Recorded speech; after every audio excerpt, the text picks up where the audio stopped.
नमस्कार, मैं प्रियंका और आप देख रहे हैं इंडिया की खबर। लोकसभा में public examination prevention of unfair means amendment bill 2026 पर चर्चा के दौरान समाजवादी पार्टी के अध्यक्ष अखिलेश यादव का भाषण सिर्फ परीक्षा सुधार तक सीमित नहीं रहा। उन्होंने केंद्र सरकार को पेपर लीक, शिक्षा व्यवस्था और युवाओं के मुद्दे पर घेरा, लेकिन उनके भाषण में उत्तर प्रदेश की राजनीति और 2027 विधानसभा चुनाव की झलक भी साफ दिखाई दी।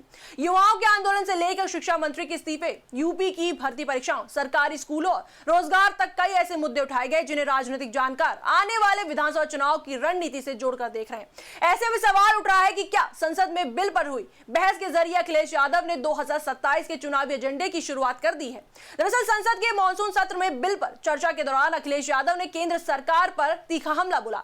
उन्होंने कहा कि सरकार को लगता था कि वो कभी नहीं झुकेगी, लेकिन युवाओं के आंदोलन ने यह साबित कर दिया है कि जनता की ताकत के सामने सरकारों को भी अपने फैसले बदलने पड़ते हैं।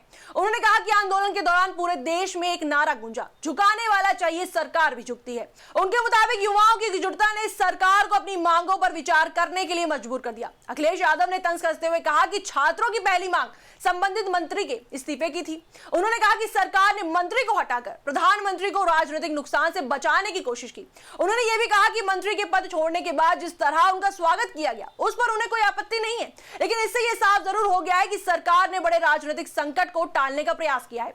इसके बाद उन्होंने छात्र आंदोलन को ऐतिहासिक बताते हुए कहा कि इस बार से छात्र ही नहीं बल्कि उनके माता पिता भी खुलकर उनके साथ खड़े हुए। आमतौर पर आंदोलन में लोगों को जोड़ने के लिए काफी मेहनत करनी पड़ती है, लेकिन इस आंदोलन में परिवारों ने खुद अपने बच्चों को आगे बढ़कर अपने अधिकारों के लिए आवाज उठाने के लिए प्रेरित किया। यही इस आंदोलन की सबसे बड़ी ताकत रही। इसके साथ ही अखिलेश यादव ने अपने भाषण में किसान आंदोलन का भी जिक्र किया। उन्होंने कहा कि जब सरकार पर जनता का दबाव बढ़ा और चुनाव नजदीक आए तो तीनों कृषि कानून वापस लेने पड़े। उनके अनुसार ये इस बात का उदाहरण है कि जनता जब एकजुट होती है तो सरकारों को भी अपने फैसले बदलने पड़ते हैं। पेपर लीक रोकने के लिए बनाए गए कानून पर सवाल उठाते हुए अखिलेश यादव ने कहा कि यदि 2024 में कानून बनाया जा चुका था तो 2026 तक भी पेपर लीक की घटनाएं क्यों नहीं रुकी? आखिर कानून लागू करने में कमी कहां रह गई? उनका कहना था कि सिर्फ नया कानून बना देना काफी नहीं है, बल्कि उसे प्रभावी ढंग से लागू करना भी जरूरी है। अपनी बात को आगे बढ़ाते हुए अखिलेश यादव ने कहा कि करीब 20 लाख छात्रों ने परीक्षाएं दी थी और यदि उनके परिवारों को भी जोड़ लिया जाए तो लगभग 1 करोड़ लोग इस पूरे विवाद से प्रभावित हुए हैं। इसलिए ये केवल छात्रों का आंदोलन नहीं था बल्कि पूरे समाज का आंदोलन बन गया।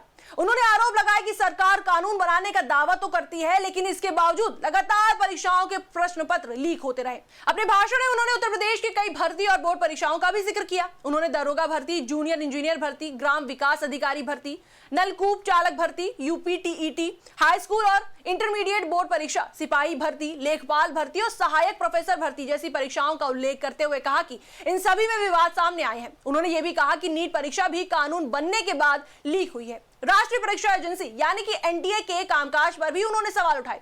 उन्होंने आरोप लगाया कि इतनी महत्वपूर्ण परीक्षाएं कराने वाले संस्था में आउटसोर्स व्यवस्था लागू कर दी गई थी। उन्होंने सरकार से जवाब मांगा कि परीक्षा संचालन में आउटसोर्स कर्मचारियों की भूमिका क्या थी और कथित गड़बड़ियों के लिए आखिर जिम्मेदार कौन था। साथ ही शिक्षा व्यवस्था को लेकर भी अखिलेश यादव ने सरकार पर निशाना साधा। उन्होंने आरोप लगाया कि भाजपा सरकार आने के बाद शिक्षा व्यवस्था लगातार कमजोर हुई है। उनके मुताबिक सबसे पहले सरकारी प्राथमिक विद्यालयों को प्रभावित किया गया, जबकि गरीब, दलित और पिछड़े वर्ग के अधिकांश बच्चे इन्हीं स्कूलों में पढ़ते हैं। उन्होंने कहा कि सरकारी स्कूलों की स्थिति और शिक्षा की गुणवत्ता दोनों पर गंभीर सवाल खड़े हो रहे हैं। वहीं अगर हम अखिलेश यादव के पूरे भाषण को ध्यान से देखें तो ये साफ नजर आता है कि अखिलेश यादव ने केंद्र सरकार के साथ साथ उत्तर प्रदेश की योगी आदित्यनाथ सरकार को भी घेरने की कोशिश की है। उन्होंने संसद में भले परीक्षा संशोधन बिल पर अपनी बात रखी हो, लेकिन उनके अधिकतर उदाहरण और आरोप उत्तर प्रदेश की परीक्षाओं, भर्ती प्रक्रियाओं और शिक्षा व्यवस्था से जुड़े रहे हैं। राजनीतिक विशेषज्ञों का मानना है कि समाजवादी पार्टी आने वाले 2027 विधानसभा चुनाव से पहले युवाओं, शिक्षा और रोजगार को बड़ा चुनावी मुद्दा बनाना चाहती है और यही वजह है कि अखिलेश यादव ने संसद के मंच से पेपर लीक, भर्ती परीक्षाओं और सरकारी स्कूलों का मुद्दा प्रमुखता से उठाया। इससे पार्टी युवा वोटरों और प्रतियोगी परीक्षाओं की तैयारी कर रहे छात्रों तक अपना संदेश पहुंचाने की कोशिश करती नजर आई। कुल मिलाकर लोकसभा में चर्चा बिल पर थी, लेकिन अखिलेश यादव के भाषण में उत्तर प्रदेश की राजनीति, युवाओं का गुस्सा, शिक्षा व्यवस्था, भर्ती परीक्षाएं और 2027 विधानसभा चुनाव की तैयारी साफ दिखाई दी। उन्होंने केंद्र सरकार पर हमला करते हुए ऐसे मुद्दे उठाए जिनका सीधा संबंध उत्तर प्रदेश के युवाओं और प्रतियोगी छात्रों से था। अब यह देखना दिलचस्प होगा कि समाजवादी पार्टी इन मुद्दों को आने वाले चुनावी अभियान में कितना आगे बढ़ाती है और भारतीय जनता पार्टी ने आरोपों का जवाब किस रणनीति के साथ देती है। इस पर आपकी क्या राय है, हमें कमेंट सेक्शन में जरूर बताएं। वीडियो को लाइक करें, शेयर करें, हमारे चैनल को सब्सक्राइब करें।